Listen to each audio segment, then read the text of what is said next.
हार्दिक शुभकामनाएं। और उसी के साथ हमारे नवनीत जी, आप कुछ कहना चाहेंगे? जी।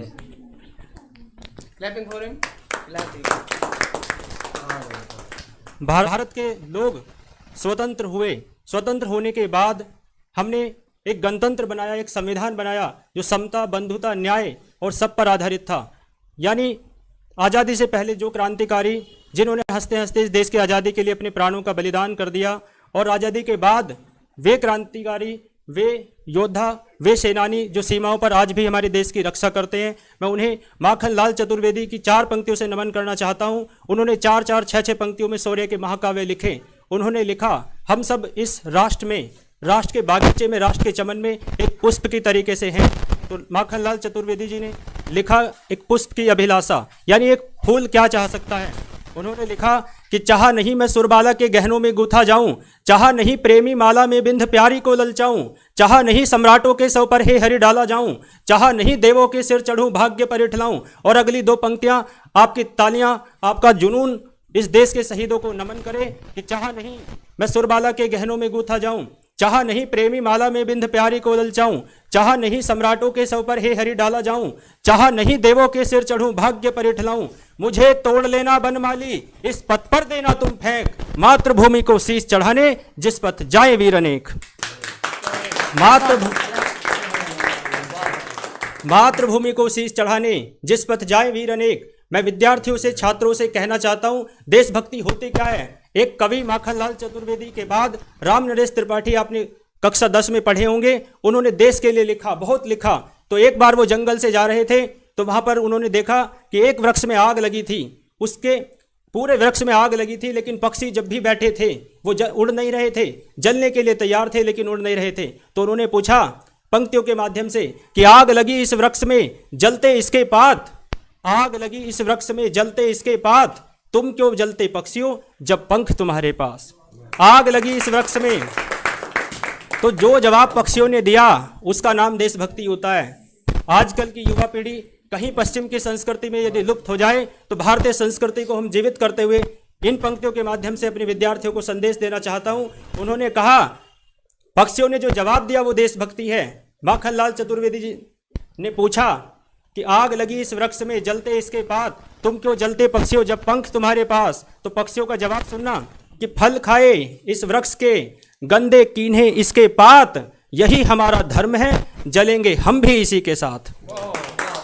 यही हमारा धर्म है, जलेंगे हम भी इसी के साथ। जिन्होंने हंसते हंसते इस देश की आज़ादी के लिए बलिदान कर दिया, जो आज भी -30, -40 डिग्री सेंटीग्रेड टेम्परेचर में खड़े होकर के इस देश की रक्षा करते हैं ताकि हम लोग ऐसे उत्सव मना सकें, उन्हें नमन करते हुए 4 पंक्तियां पढ़ना चाहता हूं कि सांस का हर सुमन है वतन के लिए, जिंदगी ही हवन है वतन के लिए, कह गई फांसियों में फंसी गर्दने, ये हमारा नमन है वतन के लिए। कह गई फांसियों में फंसी गर्दने, ये हमारा नमन है वतन के लिए। जिन्होंने इस तरीके से नमन किया, मैं उन्हें एक गीत के माध्यम से नमन करना चाहता हूं। आप सभी का ध्यान चाहता हूं, इजाजत चाहता हूं। एक गीत शहीदों को समर्पित मैं करना चाहता हूं, गीत गा करके मैं सुनाना चाहता हूं। वर्दियां वर्दियां वर्दियां ये वर्दियां, तालियों की ताल में यदि चलेंगे तो बहुत अच्छा लगेगा। वर्दियां वर्दियां वर्दियां ये वर्दियां, सैनिकों की वर्दियां, सिपाहियों की वर्दियां। वर्दियां वर्दियां वर्दियां ये वर्दियां, सैनिकों की वर्दियां, सिपाहियों की वर्दियां। पहला बंद सुनना, जो वतन के वास्ते, एक एक पंक्ति को ध्यान से सुनना, एक एक शब्द को ध्यान से सुनना, दिल में उतरेगा। इस देश की आज़ादी के जो योद्धा हैं उन्हें नमन कर रहे हैं हम कि जो वतन के वास्ते खून में सनी रही, जो वतन के वास्ते खून में सनी रही, रेस रेस रेस से ही देश के लिए बनी रही। आन बान शान स्वाभिमान की धनी रही, आन बान शान स्वाभिमान की धनी रही। तन हुए थे खाक फिर भी खाकियां तनी रही, तन हुए थे खाक फिर भी खाकियां तनी रही। दौड़ती रही दौड़ती रही लिए वतन के, उड़ा के अपनी धज्जियां। वर्दियां वर्दियां वर्दियां ये वर्दियां, सैनिकों की वर्दियां, सिपाहियों की वर्दियां। भारत बहुत सारे त्योहारों का देश है। बहुत सारे त्योहार हम सब मिलकर के मनाते हैं। ईद हो, दिवाली हो, साझी विरासत हम लोगों की रही है। कहीं एक बार राम प्रसाद बिस्मिल और अशफाक उल्लाह खां को सब जानते हैं, उनकी मित्रता बिल्कुल। एक बार फांसी का समय आया तो बिस्मिल की आंखें छलकी, अशफाक की आंखें छलकी, तो बिस्मिल ने पूछा कि बिस्मिल फांसी से डर गए हो? बिस्मिल ने पूछा कि अशफाक फांसी से डर गए हो? तो बिस्मिल ने जो जवाब दिया तो जवाब लाजवाब था। उन्होंने कहा कि बिस्मिल फांसी से डर करके नहीं रोता हूँ, रोता इसलिए हूँ कि मैंने इस्लाम में जन्म लिया है और इस्लाम की मान्यता यह है कि यहाँ पुनर्जन्म नहीं हो सकता। इसलिए बिस्मिल, मैं भारत माँ की आज़ादी के लिए केवल एक बार जन्म ले सकता हूँ। ये मेरे रोने की वजह है। इनकिलाब जिंदाबाद। इनकिलाब जिंदाबाद। मेरे रोने की वजह यह है कि मैं भारत माँ की आज़ादी के लिए एक बार मर सकता हूँ। लेकिन बिस्मिल, तुमने हिंदू धर्म में जन्म लिया है, तुम्हारे मजहब की मान्यता है कि यहाँ पर पुनर्जन्म हो सकता है, इसलिए तुम भारत माँ की आज़ादी के लिए 1000 बार जन्म लेकर के 1000 बार भी मर सकते हो। तो ये मेरे रोने की वजह है। तब दूसरा बंद पढ़ता हूँ।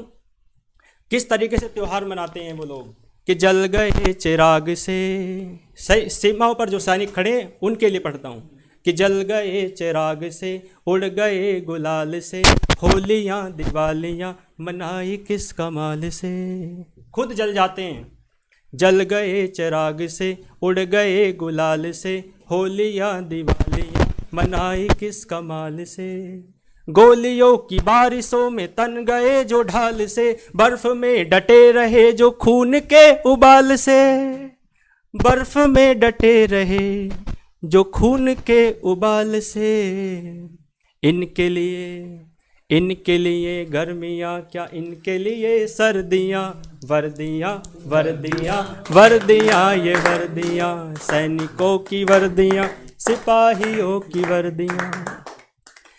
एक संवेदनशील बंद आपको समर्पित करता हूँ कि दाहिनी, सैनिक को याद करते हुए, कि दाहिनी कलाई पर है गांव भर की राखियाँ, दाहिनी कलाई पर है गांव भर की राखियाँ, बाईं जेब में रखी है बेटियों की चिट्ठियाँ।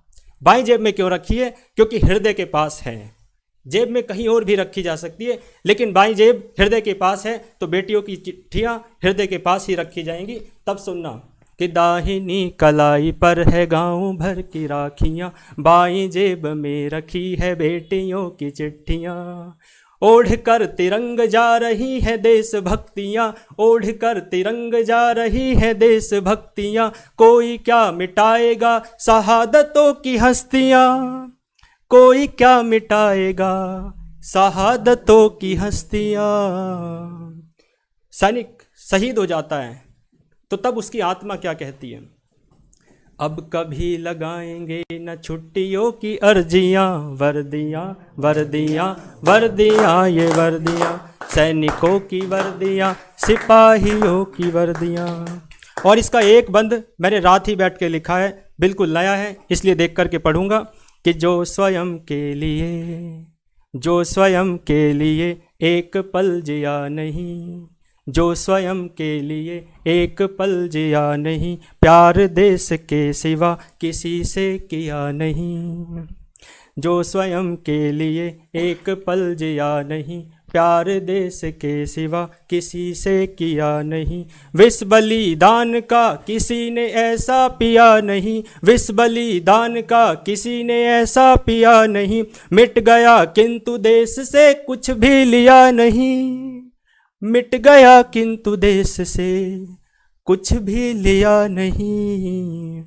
कि जिनके समक्ष छीन है शत्रुओं की शक्तियाँ, वर्दियाँ वर्दियाँ वर्दियाँ ये वर्दियाँ, सैनिकों की वर्दियाँ, सिपाहियों की वर्दियाँ। जब कभी हमला हो जाता है तो नेता लोग सैनिकों को गाली देने लग जाते हैं। ये कहते हैं, बिहार के कृषि मंत्री ने एक बार वक्तव्य दे दिया था, एयरपोर्ट पर बहुत भीड़ लगी थी, तो बहुत सारे ट्रैफिक जाम था, बहुत सारी व्यवस्थाएं थी, तो उनसे पूछा किसी ने कि इतना जाम क्यों लगा है, तो पता चला कि 4 उरी का हमला आपने सबने सुना है। उरी में 6 सैनिक बिहार के शहीद हुए थे, तो वहाँ पर जिस दिन उनका शव आया बहुत जाम था। तो नेताजी को आना था, नेताजी नहीं आए, तो उनका बयान आया और बयान जो था वो बड़ा दुखी करने वाला था। उन्होंने कहा कि मैं क्यों सैल्यूट करूं, क्यों उसे शहादत की श्रद्धांजलि दूं, सरकार मरने के पैसे देती है नहीं। तो ये विचारधारा तब कवि रहे। तो विनीत चौहान एक वीर रस के बहुत बड़े कवि हैं, उन्होंने जवाब दिया। और दूसरी घटना भी बिहार से हुई, जब सैनिक की विधवाएं वो लेने के लिए गई, अपना अनुदान मिलता है 10 लाख, नीतीश कुमार ने घोषणा की थी कि 10 लाख रुपए सैनिक की विधवाओं को मिलेंगे। तो मंत्री ने पान खाते खाते कह दिया, थूकते हुए, कि और क्या चाहिए, 10 लाख रुपए दे तो दिए। यानी वो कहना चाहते हैं कि 10 लाख में उन्होंने अपने सैनिक की शहादत का मोल चुका दिया। तो विनीत चौहान लिखते हैं, वो जवाब देते हैं, उन्होंने कहा कि क्या सोचा तुमने 10-10 लाख दे दिए सैनिक की विधवाओं को, सोचा क्या कीमत चुका दी वीर प्रसूता माओ को। और अगली 2 पंक्तियां आपके दिल पर ठक से दस्तक देंगी कि तुमने 10-10 लाख दिए हैं सैनिक की विधवाओं को, सोचा क्या कीमत चुका दी वीर प्रसूता माओ को। तो लो मैं 20 लाख देता हूं तुम किस्मत के सेठों को, हिम्मत है तो मंत्री लड़ने भेजें अपने बेटों को, हिम्मत है तो मंत्री लड़ने भेजें अपने बेटों को। 2 मुक्तक अपने पढ़ना चाहता हूँ, बड़े मन के मेरे मुक्तक हैं। विद्यार्थियों के लिए जो मैं संदेश देना चाहता हूँ वो मैंने कहना चाहता हूँ। मैंने कभी 3-4 साल पहले ये पंक्तियाँ लिखी थी और ये पंक्तियाँ ये बताना चाहती हैं कि इस देश के युवा को करना क्या चाहिए, मेरा क्या सपना है, मैं क्या सोचता था। मैंने उन्हें कहने का प्रयास किया है कि हमारे महापुरुषों का था भारत के लिए जो सपना, और अगली पंक्ति संभाल लेना, हमारे महापुरुषों का था भारत के लिए जो सपना, उन सपनों को पूरा करना ही है जीवन का उद्देश्य अपना।